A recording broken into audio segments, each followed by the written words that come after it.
So at the end of the day, if we are implementing nice strategies and we can use these long-term assets in a much more efficient way to generate cash, then obviously shareholders' equity start to increase and also retained earnings will increase as well.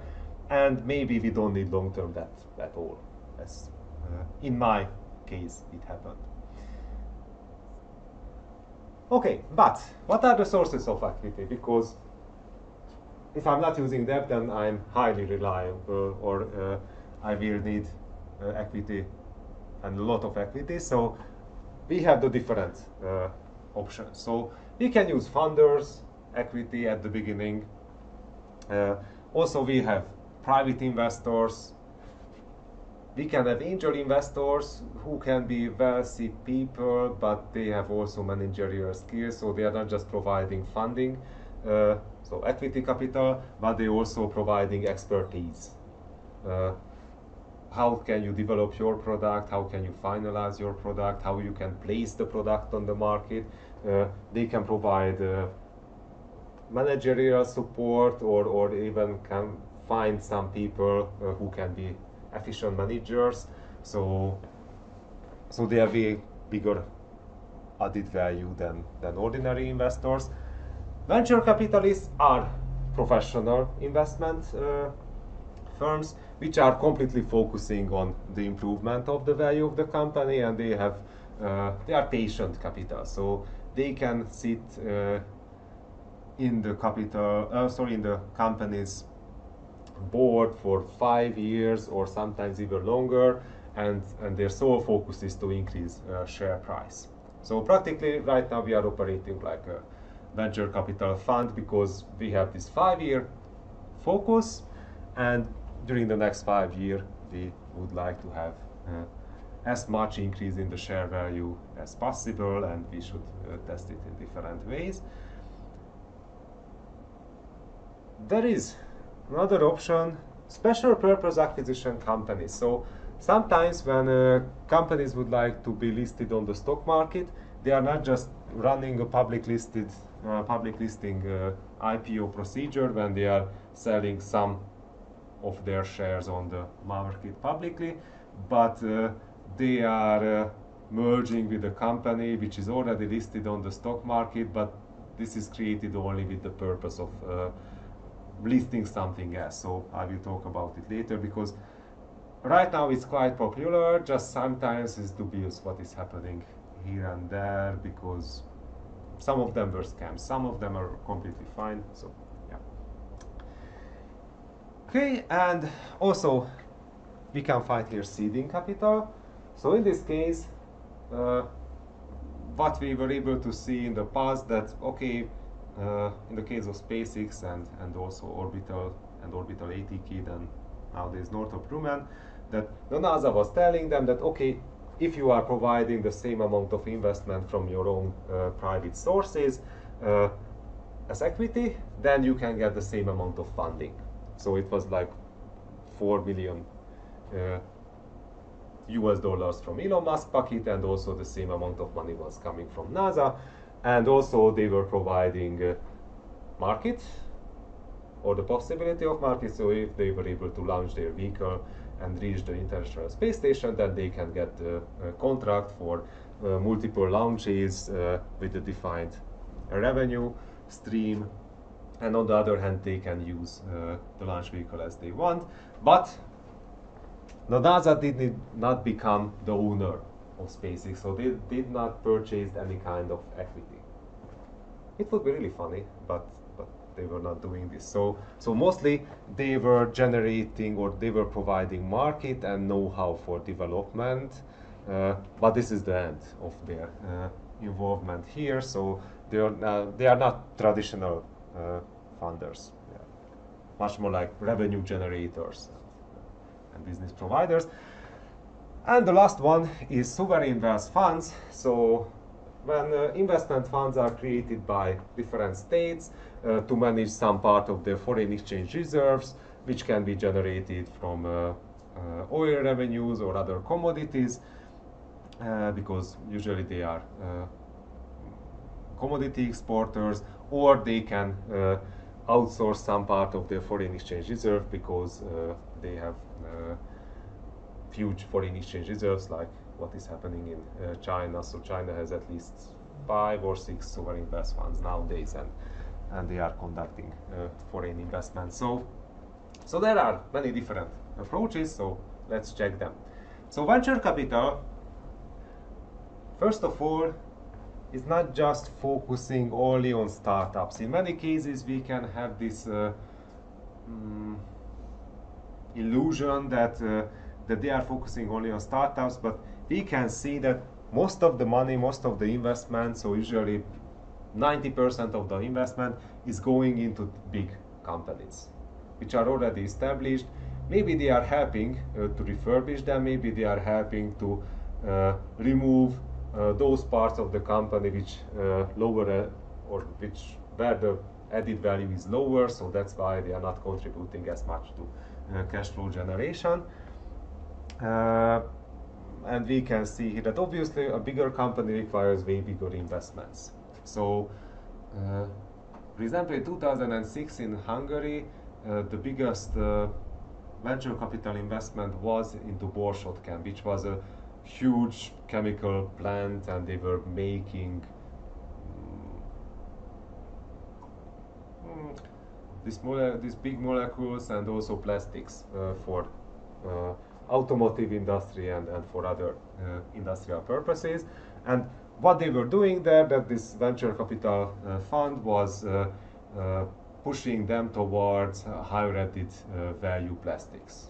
So they were investing money to create more expensive plastics which can be sold with higher margins, and after that they were closing down this position after 5 years with quite a huge profit. So in the case of venture capital, you have to be really picky, because venture capital firms are long-term business adventures, but the underlying venture capital fund is usually created for 10 years. So they are collecting funds through, it's not like an auction, because usually these venture capital firms are already well known. So patient investors like pension funds, private investors, sometimes ordinary mutual funds are putting money there, but in this case they are not able to remove their investments for 10 years. So they have to see that it's a closed-end mutual fund. But it's not a mutual fund, it's a venture capital fund. And after that, they have 10 years to create profit. So they start to pick companies. So usually one fund manager is responsible for less than 10 companies, and they have to be really close to these companies. So usually the radius is 100 miles, 100 kilometers. So it has to be really close, and they are looking for companies with huge growth potential.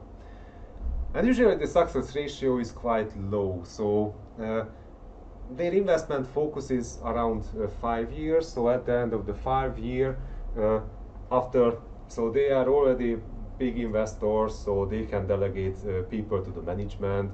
They have strategic influence. They can auto-remove people to the board of managers as well. They can have an influence also on the product development. And also the companies must work hard, because they have to reach different milestones to get additional funding. So for example, at the beginning you just get some initial money, but after that you need some prototype development to get the next part of the funding, and it goes on. But after 5 years, they have to ask the question that is this company reliable or not? So how can you realize most of the cash? Maybe sometimes by selling the company to another company. So in this case, a professional investor will buy it. In Silicon Valley, usually, or in the past, they were saying that, okay, let's sell it to Google or sell it to Facebook. So some kind of merger or acquisition will happen at the end of the 5 year, or sometimes it's just sold on the stock market. So through an IPO, they are selling the shares publicly, and in this case, they can close down their position, or if they are able to see that the company is absolutely not reliable, then they are selling all the assets and closing down the operations, and the company is liquidated, and that's all. And usually this is what is happening in 60 to 70% of the cases. So in many cases they are starting the adventure, and after several years they realize that the company is not able to reach milestones, or even if they are able to reach milestones, they are not able to scale up their operations to generate enough profit. Or maybe they are able to generate some revenues, but it's not enough to reach the growth potential or growth objectives. So companies which are trying to use venture capital, they have to also be really careful how they are lining up or how they are presenting their growth potential, because also if they are not able to reach this, then they can be the subject of liquidation. And even if their product is really nice, but if they are not able to sell it on the market, then it's also the end of adventure. So, yeah. Okay, I told about that one. That one as well. And the next thing is initial public offers. So what we can see here, the amount of companies which were sold on the stock market, and here we can see that, yeah, a lot of companies are introduced to the stock markets by traditional IPOs, but also at the same time we can see that the SPACs started to increase, especially since 2020 and 21. So we can see that a lot of money was introduced in this way. But anyway, so if we are looking on the different sectors, so we can see that the number of companies, we cannot say that it's small, but still we are talking about hundreds of companies. So most of the companies in an economy, they are not public listed. So public listed companies are a really narrow set of companies which can be available for us. The problem is that usually companies don't want to have the transparency which is coming with the stock market listing, and sometimes they are just created for several projects and after that closed down, so it would be completely unreliable to create any kind of public listing. But still, the problem is that even in the US, public listing is not increasing since the 2000s. So usually you are reaching a level, and after that there is an equilibrium level of public listed companies, and they are coming and going, but they are stagnating. And we can find it in each country. So it doesn't matter that we are talking about France, China, or the United States. Practically the economy, size of the economy will determine that how many companies are growing to big enough to be publicly listed, and after that it ends there. Okay, but special purpose acquisition companies. So in this case, it's like a specialized investment fund, because the objective here is to look for companies which are ready or really close to be listed on the stock market, just maybe the management did not have this idea, or they did not have this focus. So they are saying that, okay, they are collecting investment capital from the owners or investors of this SPAC, and after that the investors are able to elect the directors of this SPAC, and after that public shareholders. So this SPAC is already traded on the stock market, so it's already has its IPO, and as we can see, 80%, of these investment units are sold on the stock market, but a significant amount of them will be a warrant. So in this case, it's like an option that, okay, if the SPAC will be successful, then you can create or you can buy more shares into the SPAC. Or you have to buy more share into this SPAC, because still you have to buy a company at the end of the day. So at the beginning they are just pulling up money for this kind of acquisition, and the time frame is quite short. So they have 2 years or less than 2 years to identify the investment target and to complete the merger, and also to prepare this private company for all the transparency issues. So they have to prepare them for reporting practices, they have to prepare them to create their business transparent enough to lure enough money, because at the end of the day, to make this SPAC efficient, share price must be stable and must be growing or going up at the end of the day to make it fancy. And the advantage compared to a traditional IPO, so why it's good for a private company to do that, and why it's good for the private company's investors to do such an exit instead of IPO. The easy question is that the capital is already there. So the SPAC was established, there are owners in the SPAC, so it's full of equity, and we don't have to care about market volatility at the end of the day, because they will buy your shares, and after that it's their job to deal with what is happening with market volatility. So in this case it's quite comfortable if you are the owner of the private company.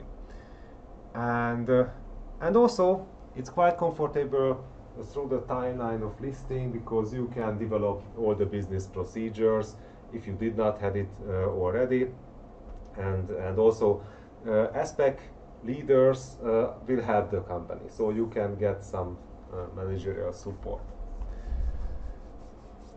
And the problem is that the timeline is really narrow, so you have to speed up the processes, because if something is not fast enough, then the SPAC will be dissolved and the money will be given back, and the organizer firm will have, so their fame will be affected by the failure. So they have to be really efficient in target search, they have to be really efficient in negotiations, and after that still it must be accepted by the shareholders of the SPAC and also the owners of the private company. And after that, if they are able to do the merger, then this company will be listed on the stock market. But if they are not able to reach an agreement, then they have to go back to target search, and they can run out of time because they have only 2 years. So yeah, public listing. So as you can see here, in the US alone, there are around or nearly 6 million companies, but only less than 4,000 are listed from them. And the biggest con against listing is that you have to provide a lot of papers, a lot of documents, and also the management will be legally responsible for all the published numbers, all the communication and so on, because since the Enron scandal in 2001, the SEC, so the Security Exchange Commission, which is supervising the stock market and practically trading behavior in the US, can go after the management. So yeah, because until 2001, many companies in the IT sector like Enron or WorldCom, or even in traditional sectors like natural gas and electricity, which was, sorry, that was the Enron, but WorldCom was from the IT. They started to falsify their reports. So sometimes they were creating artificial investments, which were in practice rental of assets, and these companies were never profitable just on paper. So, and the management was saying that, oh, we had no idea about this, it was just an internal mishap. So after that, so since then, if the annual report is falsified or the numbers in the annual report are not true, then top management can be sentenced for 20 years in prison. So since then, these companies are highly stressed out to provide any kind of reliable data.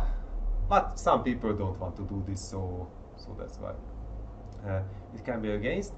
Public listing, at the end of the day, there is a huge paper, or really good paper, created by the National Bureau of Economic Research, and when I was able to meet with the guy who created this, or a professor who created that one, and mostly they were not able to find statistically that this kind of reporting had an adverse effect on public listing. So they tried many different statistical methods, and they were able to see or prove that it had no significant influence. So in real life it's really hard, because if there is any kind of assumption that the numbers are not good, then these companies are paying a lot of money to lawyers.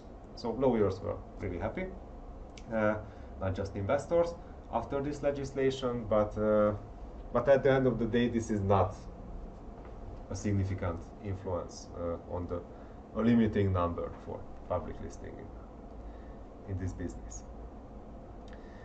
And also,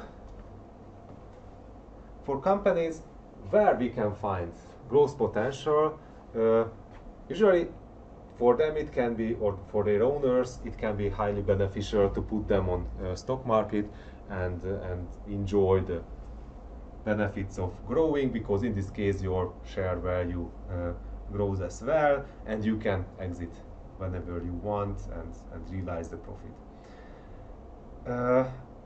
Or if the company is not growing anymore, then still you can enjoy dividends. So it can be different in this case. But as you can see here, the number of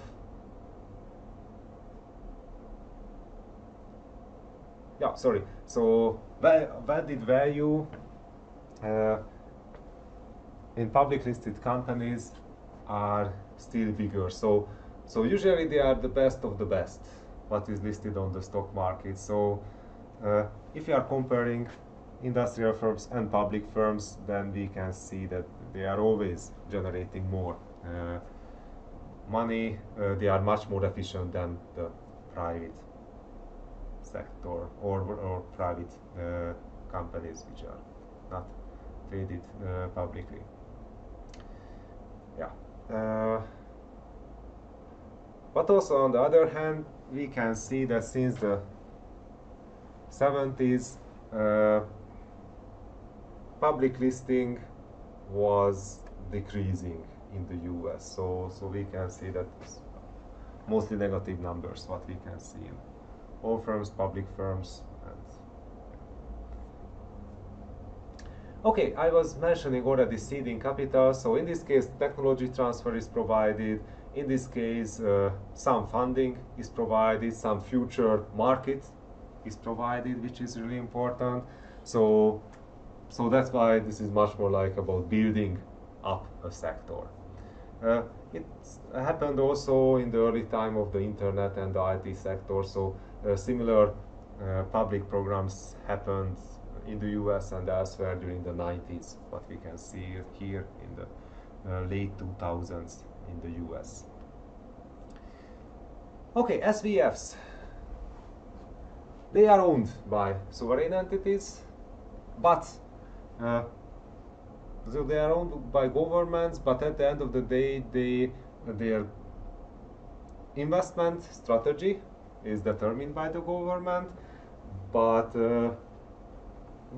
within their investment strategy, they can be autonomous. So sometimes even they are outsourcing the management of this or some part of these funds to private banks or investment banks to create revenues.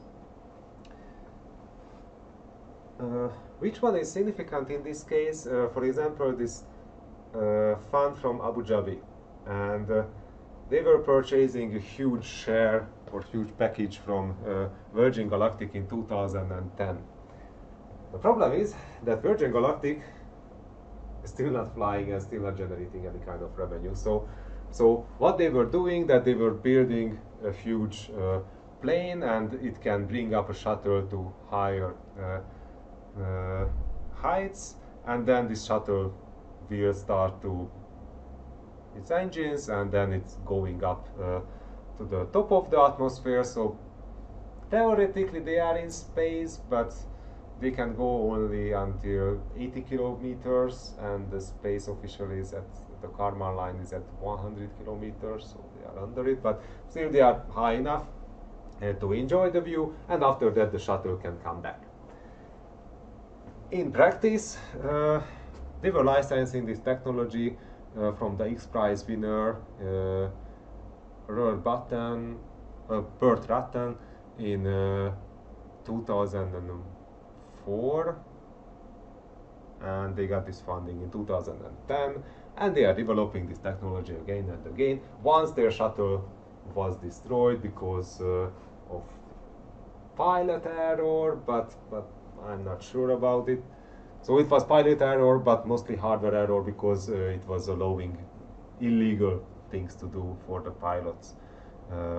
And the shuttle is not flied by fly-by-wire system, so it's not flown by a computer, it's flown directly by the pilots. So it was flying once with officials from the company and even the owner of the company, Richard Branson, in 2021 December, so more than a year ago, but also they were flying out the designated airspace. So after that their license was revoked by the Federal Aviation Agency. After many months they were able to retrieve it, but still they had to modify the technology, and since then nobody's flying with this thing. So they were building a second shuttle, and they started to test it this year, or sorry, in the last year. But yeah. So the company is publicly listed, but the share price is going down a lot. So let's check it. What is the current state? Because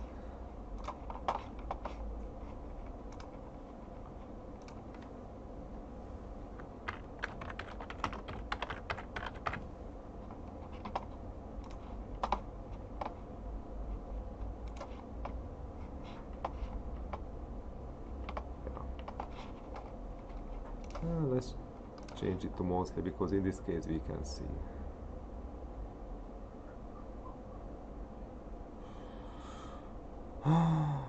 It's even slower.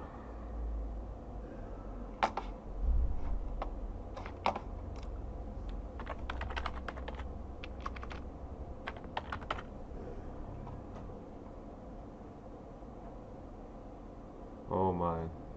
Come on.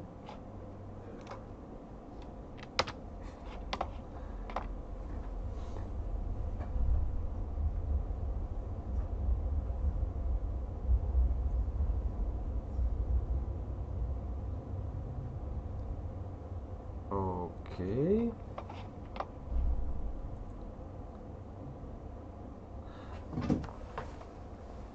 So there was the SPAC period, so it was also publicly listed through a specialized company. Then for some times the share prices were increasing, and then it was going down dramatically. So this was the point when they were first flying with the owner, with Richard Branson, but practically it was not able to change the shape of the plummeting price. So that's why partially this can be the reason why we can say that maybe sovereign wealth funds are not wiser than ordinary investors. So they were also buying into the US banking sector in 2007 before the whole subprime crisis situation. So since then they were able to cut down their ownership, but I'm not sure was this any profit or not, because they invested 100 million US dollars, which is a lot compared to the non-existing revenue generation by the company. And also they created Virgin Orbit, which has a huge Boeing 747, so the big passenger jet, and they are launching medium-sized cargo with a designated rocket. So the plane is going up, reaching a higher level of the atmosphere, then launching this rocket under its wings, and then the cargo is usually reaching orbit. So they had 6 launches, if I remember well, and only 4 of them were successful. So the first one exploded and the last one exploded. So they have nice, huge shares in 2 companies where I would not to be an investor. So I can show you also Virgin Orbit. So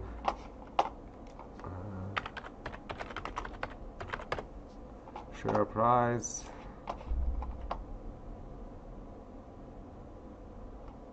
Yeah. So last time right now they are surviving because Richard Branson provided another round of funding from his private funds, but I have no idea what are they doing, because in the past similar launch scheme was provided by Northrop Grumman, but they ended it because nobody cared about it, and they had 1 or 2 launches in each year, and they had to maintain a really expensive infrastructure for that one. So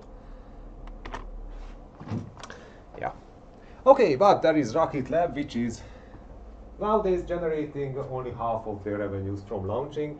The other half of the revenues are coming from satellite component construction. So practically once they realized that the launch numbers are not increasing as dramatically as they wanted, so they can launch only 20 times in a year usually, and then they started to buy up companies, small companies, bigger companies, but usually they started to become a second layer in the supply chain of building satellites. So they are not significant, just they are everywhere. And what we can see here, that this one, so one of the major shareholders in a year ago was venture capital fund. If we are checking right now, so I downloaded this today, we can see that their share was decreasing. So it was 27%, now it's just 16%. The second is also another venture capital fund. It has also bigger shares, so 19%. Now it's back to 12%. But still we can see, oh, Deal Management and Co. Oh dear, they disappeared. So they are not there anymore. At least not among the above 1% share. But the next one is Peter Beck. So he is the founder of the company. He developed it from scratch. So he literally started the business by building small rockets in his shed, and after that he made this company a professional one. So we can see that his ownership was also shrinking a bit. And we can see Otto Matthew, who was a business angel, I think he was also disappeared from the main owners, and also we had Lockheed Martin. So they started to have their investments, and we can see that they had only 1%, so from the defense industry, and now they are under, so it's 0.8%. They are still there, just now they are hard to consider. And yeah, so this is Rocket Lab, and also let's see SpaceX, because SpaceX was able to scale up a lot. And it's not just about launching business, because they are the sole company right now in the US, and also the sole private company which can launch astronauts, and not just government astronauts from NASA and ESA and the Russian space agency, but also they are launching completely private missions for the company called Axiom. And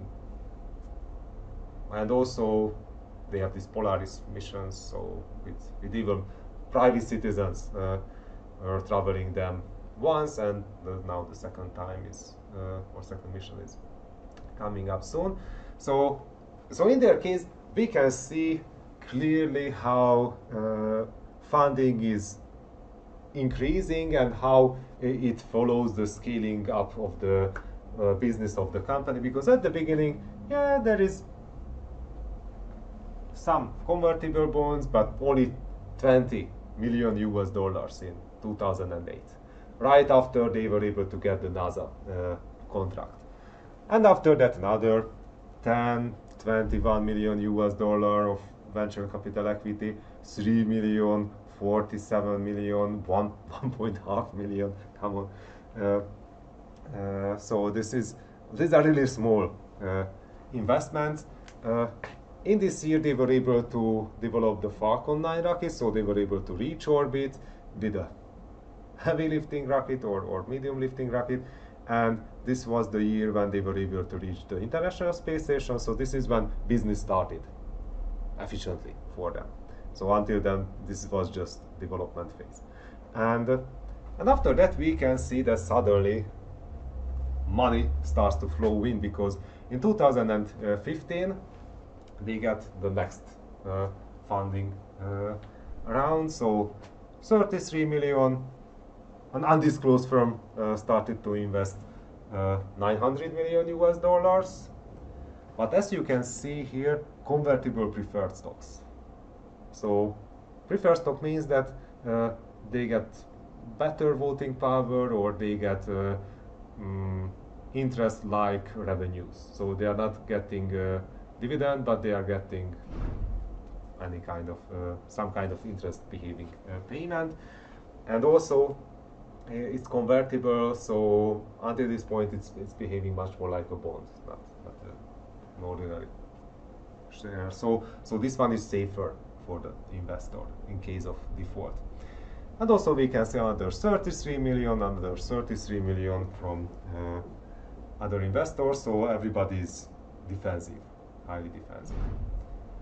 And then this is when the big fun begins, because in 2017 finally they were able to relaunch their first stage. So after that, their cost competitiveness started to become obvious, because after that they were able to build 10 first stages a year but launch 50 times. So after that we can see 450 million US dollar in equity directly, 200 million US dollar, a lot of million US dollars in common stock and in preferred shares. This is my favorite thing. Ontario Teachers Pension Plan Board. So if you are a teacher in Ontario, in Canada, then you can have a pension fund, which let's just invest into space business, 360 million US dollars. And this is, for them, it's quite a narrow amount of their portfolio. So they are not completely full of SpaceX. It's just, if I remember well, it's just 10% of their funds. So yeah, different levels of teaching experience. And after that, you can see that there was another venture capital investor of 950 million US dollar, an undisclosed firm also 950. So suddenly a lot of money started to flow in on the equity side of the company. In 21, so 2 years ago, still we can see the same funding. So now everybody is above 100 million US dollars in the level of their investments. And still, if you are checking the previous year, we can see that there was someone who invested 1.7 billion US dollars. So this is a lot of cash. And we can say that, yeah, but also at the same time, SpaceX started to build up their satellite business. So now they have more than now they are closer to 4,000 Starlink satellites. So they are not just have the plans or the permissions or the prototypes, but practically they are providing services and in many different countries. So I lost count because at the beginning they just provided, let's provide it to the US market or somewhere in Europe, but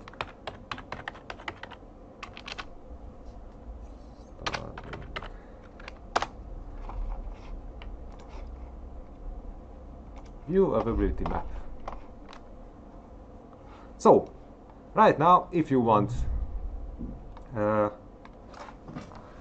low latency, high broadband internet around the world, what happened with the US? Okay, so waitlist is there, but elsewhere you can get it in many different countries, and also there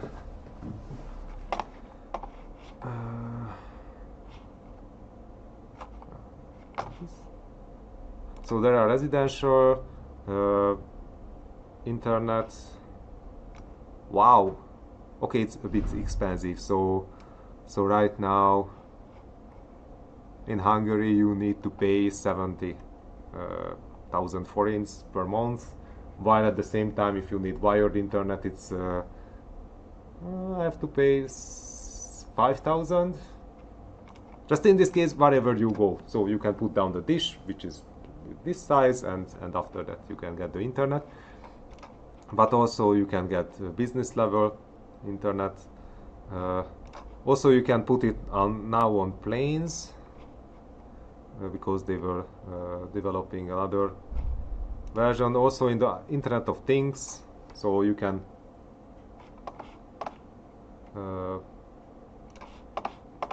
use it for industrial purposes as well. But about, let's go back to the main website, because they had some information about their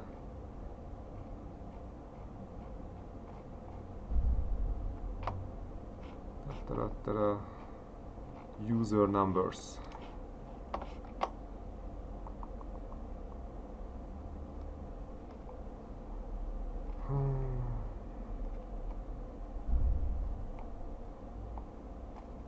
Okay, so whatever, but I know that in the last quarter of 2022 Starlink started to become profitable. So now this is also adding to the company's cash flow, not just because before of that it was always a competition between the increasing number of users, but also at the same time they have to manufacture a lot of satellites and also launching them in their own rockets. But now they are in a profitable state. So in this year, this venture capital fund initiated some investments, but right now the number is not available. So before the class I checked it and it was still set to 0. But at the same time, the company has absolutely no debt. So a year ago, still they had some kind of debt structure. Now when I checked it, they had only 1.1 billion US dollars as a debt, and compared to the equity, it's quite negligible. So yeah. Okay, that's all for today. After that, I will check the assignments that you were providing me, and next week we will continue.